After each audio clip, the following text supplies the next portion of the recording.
And we've got Adeola Ogunbodede, who is an economic and financial analyst, joining us this morning to examine that retreat which was held yesterday. Thank you for coming on this morning. Thank you so very much.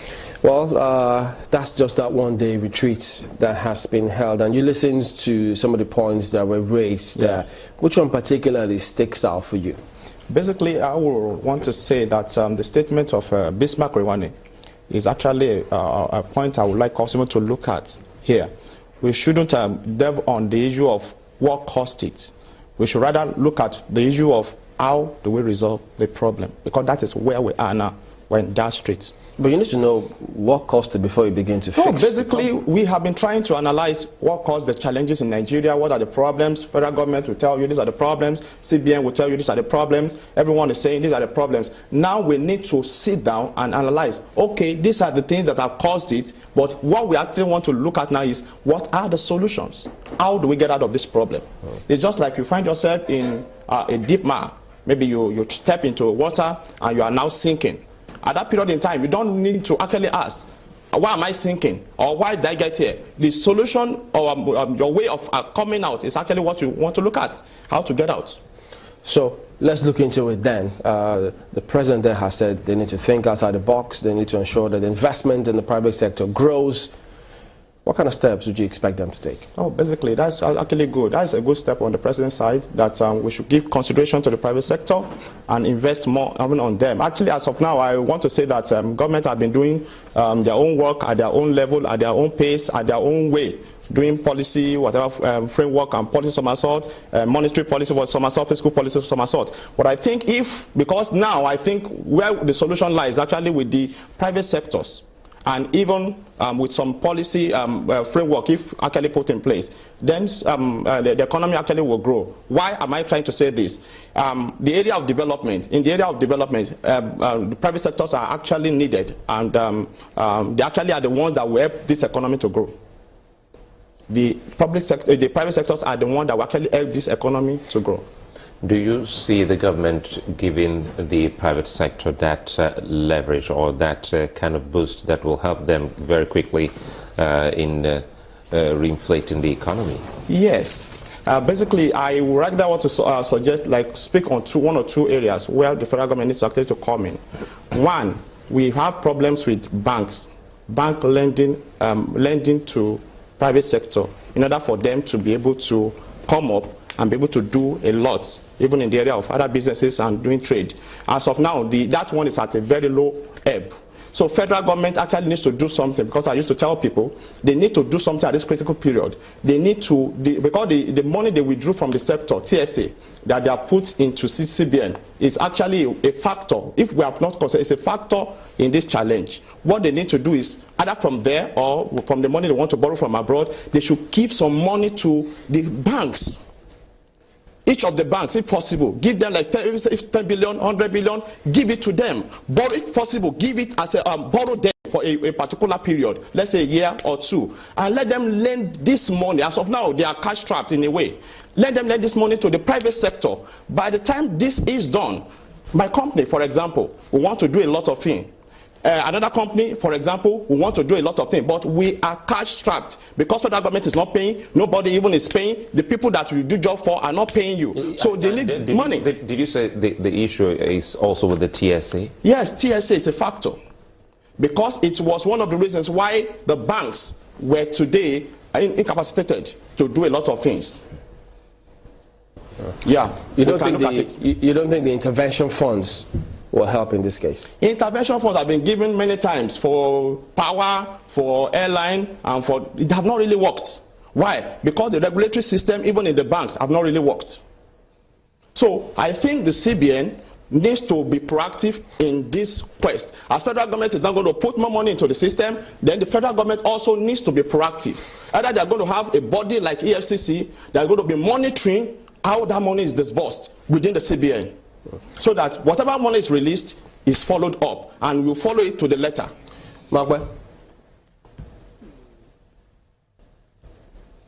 Well, there is some agreement that, for us to get out of the recession, we need to spend our way out of it. The question is, how soon and how fast government is spending the money and the ways in which they're spending the money. Now, the federal government says that, I think we're speaking through the Minister of Finance sometime back when she was addressing the Senate. She talked about how some monies have been released to the ministries of Power Works and Housing, and that the monies released to them so far in the last, as of 2 months ago, was more than they got in the previous year. The same thing went for the Ministry of Transport and even for Agriculture. But it seems that we're yet to feel the trickle. How much do you think the federal government will need to spend for us to actually feel the effect of the spending? Yeah, basically when you look at the economy as it is, they told us they spent $350 billion about 2 months ago, and as of last week, they told us they have spent $400 billion. Out of $6.6 trillion, that is no money at all. They told us at the beginning of the year, when the budget was about to be signed, that they want to jumpstart the economy. They want to pump $6.6 trillion into the economy. What has happened? We said we have recovered about $3 trillion in the TSA. Where are the money? As of now, we need to release funds into the system. So if you are not trusting people, either because of corruption, give money, borrow the banks. That's my own opinion. Give money to the banks, borrow them. Then let the banks be the one that will come back and report to you after 2 or 3 months or 3 years that this is how far we have gone. Maybe with a particular 1% or 2% interest on top. And let them lend it to the people at a very low interest. Are you saying that the banks have been performing their core functions ever since? They have not been doing their core function because one of their reasons. How does that change anything? No, basically, I'm trying to put this into a system that in this quest, there are so many solutions that have been profiled when recession comes in, either abroad or here in Nigeria, even at one time or the other. 87, there was a solution. In 83, there were so many things that have been whatever. Even in 1930, when there was depression all over the world, there were solutions. But each of them should be looked at their own level. The challenges we have in Nigeria, they are not even the physical whatever, they are structural. So one of the ways through which we can settle that challenge is by releasing, because as of now it is money. Release money into the system, through the banking system, through the banking sector. Give money to them, let us see what will happen afterwards. I want to go back to the issue of TSA because don't forget that TSA Are we really clear on what the federal government is in terms of finances? Because we do know that so far so good, projected revenue has not been exactly what it should be. Yes, we understand that. We do, we understand. But basically as of now, if for example you are looking at 6.6 trillion and only 3 trillion because you told us you have 3 trillion in your TSA. Though, so from my own point of view, you have 3 trillion at hand.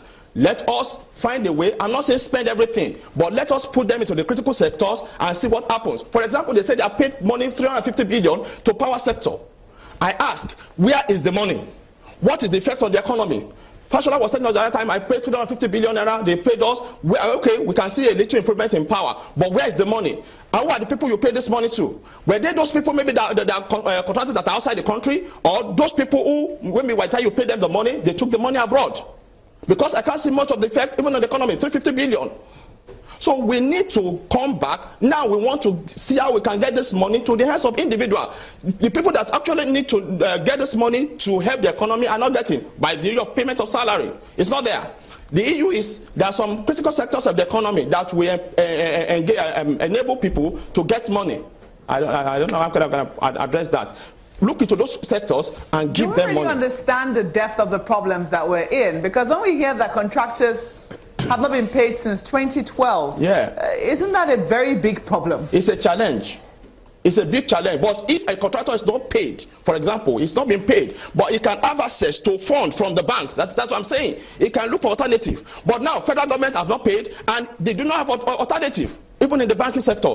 Anywhere. You can't get funds anywhere. That is why we are in this level, where we are. Now, if we can't get funds, how do we then conveniently spend this money and release the money? Basically, there are two things the government should do, especially in this age where we have challenges. One, you have access to external portfolio where you can get and borrow funds. Go there. Thank God. Is it that easy to go there? It is possible. This is a federal government. This is a government of Nigeria. Yeah, we find ourselves at this stage. But first, we are the first in economy in Africa. So looking at that, that means this stage where we are is only for a time.